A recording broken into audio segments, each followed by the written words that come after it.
Everyone, welcome back to my channel. कसे आहात तुम्ही सगळे? अपेक्षा करते खूप छान, मस्त आणि मजेत असणार.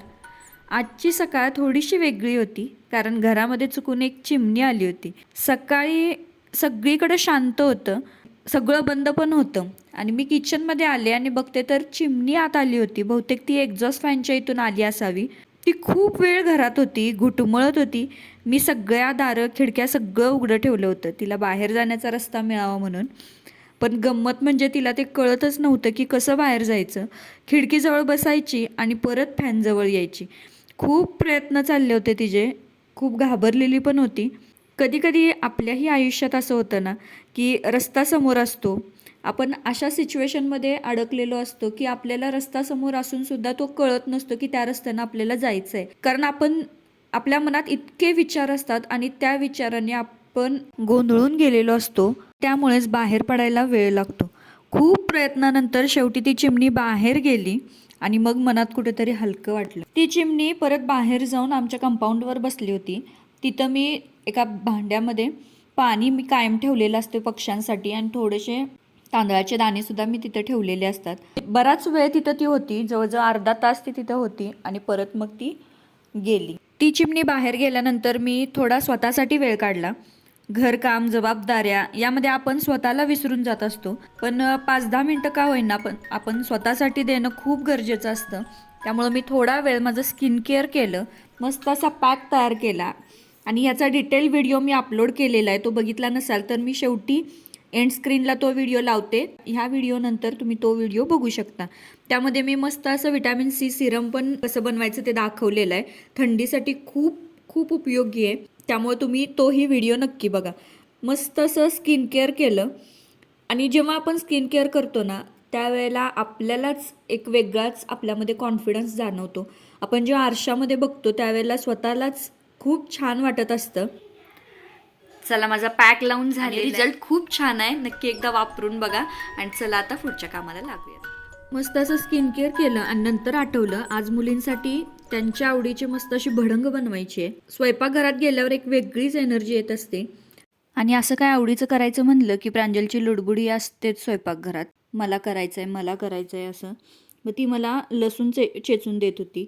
याची रेसिपी इतकी काही वेगळी नाही आहे. मला वाटतं प्रत्येकाच्या घरी हे बनतच असेल, त्यामुळं वेगळं काही असं नाही आहे. पण तरी पण मी जसं बनवते ना ते तुमच्याबरोबर शेअर करते. इथं मी पिवळी भडंग म्हणजे मिरची घालून भडंग करते, कारण जास्त करून आमच्यात मिरची घालूनच आवडते.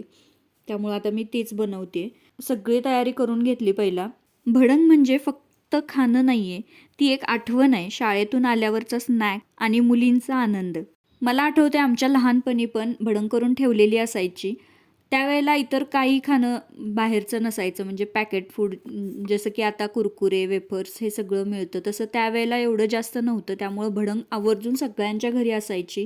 ती एक वेगळीच आठवण आहे आणि तेच मी माझ्या मुलींसाठी पण फॉलो करते. माझ्या मुलींना पण मी बाहेरचे पॅकेट फूड फार कमी देते. कुरकुरे असतील, वेपर्स असतील, ते सगळं न देता हा एकदम हेल्दी ऑप्शन आहे. एकदम छान आणि मुलींना पण ते आवडतं, मुली आवडीनं खातात. पातेल्यामध्ये तेल घालून घेतलं. तेल छान गरम झालं की त्यामध्ये जिरे मोहरीची फोडणी करून घेतली. जिरे मोहरी छान तडतडली, त्यानंतर त्यामध्ये मिरच्या घालून घेतल्या, बारीक कट करून घेतलेल्या. मिरच्या छान अशा भाजून घ्यायच्या. मिरच्या भाजत आल्या की त्यामध्ये कढीपत्ता घालून घ्यायचा. कढीपत्ता पण छान असा भाजून घ्यायचा.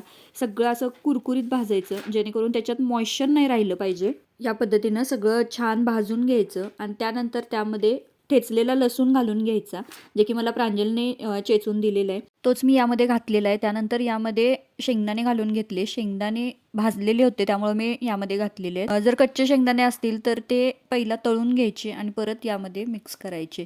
त्यानंतर थोडासा हिंग, हळद घालून घेतली आणि मीठ आपल्याला या स्टेजला घालायचं आहे.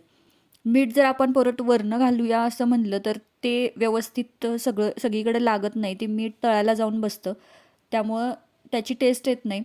जर आपण आत्ता ह्या स्टेजला जर घातलं ना तर व्यवस्थित सगळीकडे सगळ्या चिरमुऱ्यांना ते छान असं लागतं, त्यामुळं टेस्ट छान येते. ही टीप नक्की तुम्ही वापरून बघा.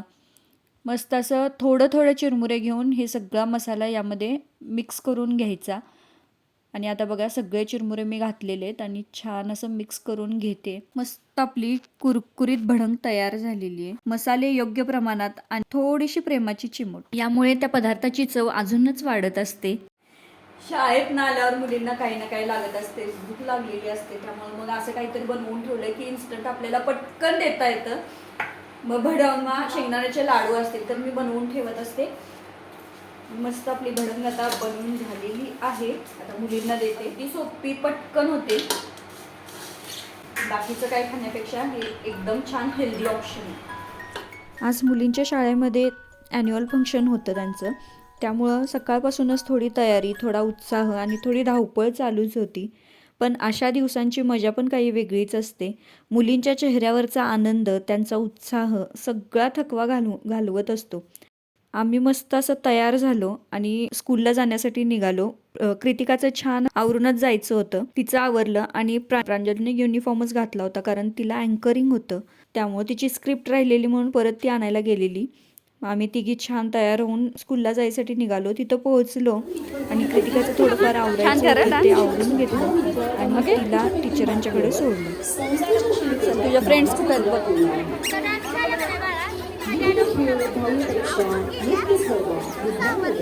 मुलींना टीचरांच्याकडे सोडून आम्ही सगळ्या इथं बसलो होतो.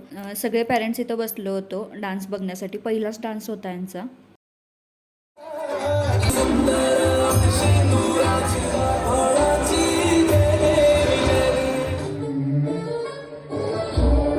कोणत्याही कार्यक्रमाची सुरुवात गणेश वंदनेने होत असते आणि तशीच तोच डान्स यांचा होता. सुरुवातीलाच गणपती बाप्पांचा डान्स होता आणि खूप छान असा केला त्यांनी डान्स. इथं मी आवाज म्यूट केलेला आहे, कारण गाणं ऐकवलं तर कॉपीराईट पडू शकतो, त्यामुळे मी आवाज पूर्ण म्यूट केला आहे. खूप छान डान्स केला. आता हा पहिला डान्स होता आणि दुसरा अजून एक डान्स होता, तो शेवटी होता. खूप गॅप होता दोन्ही डान्समध्ये. मुलींचा डान्स झाल्यानंतर मुली पण थोडा वेळ आमच्याबरोबर येऊन इथं बसल्या होत्या डान्स बघण्यासाठी. त्यांनी पण तो एन्जॉय केला. दुसरा डान्स शेवटी असल्यामुळे त्यांना पण सगळा कार्यक्रम एन्जॉय करता आला, सगळा कार्यक्रम बघता आला.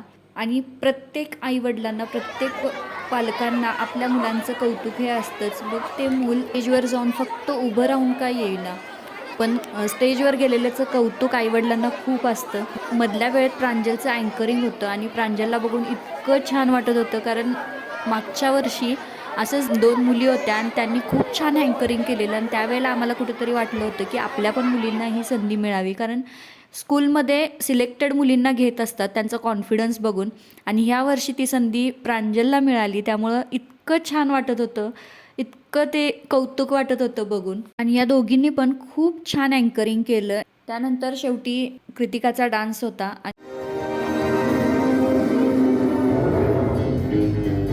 तिने पण डान्स खूप छान केला. आजचा दिवस खूप छान गेला. आजच्या दिवसातून एकच गोष्ट शिकायला मिळाली, कधी कधी आपणही त्या चिमणीसारखंच असतो. रस्ता मिळतो पण वेळ लागतो. थोडा वेळ स्वतःसाठी, थोडं प्रेम कुटुंबासाठी आणि रोजच्या छोट्या गोष्टीत आनंद शोधणं हेच खरं सुख असतं.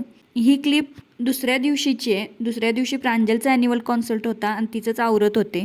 तर आजचा व्हिडिओ तुम्हाला कसा वाटला? व्हिडिओ आवडला असेल तर लाईक, शेअर, सबस्क्राईब करायला विसरू नका.